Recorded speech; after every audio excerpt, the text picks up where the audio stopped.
How to log in to TD Bank Employee Portal. Hello guys, this is Atticus and welcome back to another tutorial video.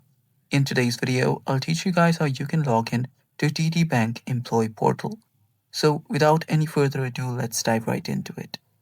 First step is open up your web browser.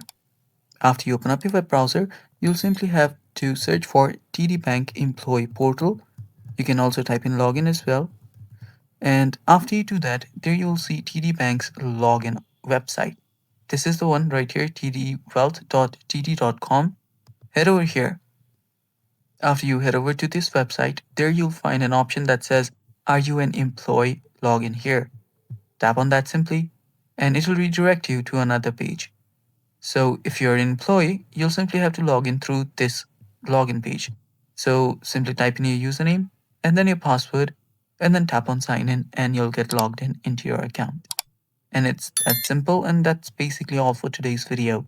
Thanks for watching. Stay tuned for more upcoming tutorial videos, and if you haven't, just head down below and hit the subscribe button. Thanks for watching. Bye bye.